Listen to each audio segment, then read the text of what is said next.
Fala pessoal, aqui é o Luiz e esse é mais um Reforma em 3 minutos. O tema de hoje é reforma e política.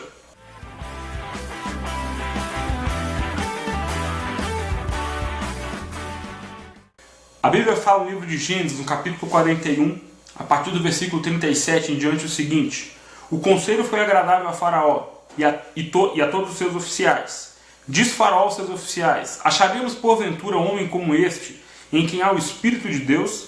Depois disse Faraó a José: visto que Deus te fez saber tudo isso, ninguém há tão ajuizado e sábio como tu. Administrarás a minha casa e a tua palavra obedecerá todo o meu povo. Somente num trono eu serei maior do que tu. Disse mais Faraó a José: vês que te faço autoridade sobre toda a terra do Egito. O tema reforma e política é bem atual da reforma protestante. A reforma protestante foi muito influente nas políticas nos países onde ela aconteceu.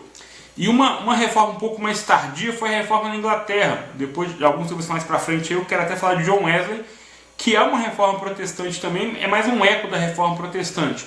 Mas é na Inglaterra onde o parlamento inglês vai solicitar à igreja reformada que faça um documento em que a fé cristã pudesse se basear. Não criaram uma outra Bíblia, mas fizeram a Confissão de Fé de Westminster, que dá a entender, né, que sistematiza, né, o entendimento das Escrituras na questão da forma de governo, a autoridade das Escrituras. Então é quando a política procura a igreja para que a igreja dê um norte a ela. Aconteceu a mesma coisa pelo texto que nós lemos. É Faraó quem vai até José e reconhece que em José havia uma graça de Deus na questão da política. Então ele estabelece José como um governador do Egito. A igreja brasileira hoje, ela sofre muito com a ideia da política. Uma que os representantes políticos que se dizem evangélicos não representam a totalidade da igreja brasileira. E quando eu ponho igreja brasileira muito entre aspas, porque não é toda igreja que se diz evangélica que deve ser considerada como uma igreja bíblica. E os exemplos que as igrejas têm dado ao mundo, ao Brasil, nem todas as vezes são exemplos bons. Então, há de se tomar certo cuidado quando os valores em José nós podemos ver e conseguimos observar também na Confissão de Fé de Westminster. Lá o Estado procura a igreja.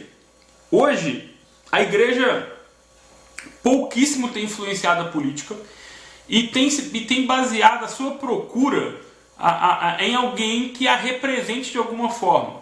Então, hoje a igreja mais inverteu esse processo porque ela já não está procurando, não é procurada mais para dizer algo, mas a igreja passa a buscar em homens que nem sempre são cristãos algo que a possa representar. E esse é o grande perigo, na verdade. E a reforma protestante ela vai mostrar que a igreja tem que ser influente, inclusive na política, não indo atrás de pessoas que a possam representar, mas sendo referência para que políticos possam vir à igreja e perceber o que deve ser feito.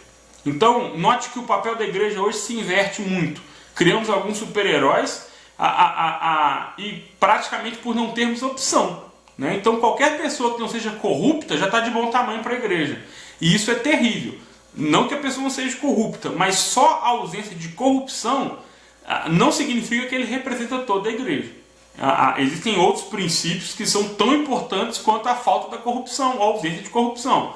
Porém, existem princípios bíblicos que a igreja tem que zelar. E aí, como diz o texto, né, se o justo governa, o povo se alegra, né? Então, essa deve ser a busca da igreja, ser uma referência para a política, para que a política possa olhar para a igreja e ver na igreja algo a ser imitado, a ser copiado, a trazer isso, e não o que tem acontecido hoje. Deus te abençoe, em nome de Jesus.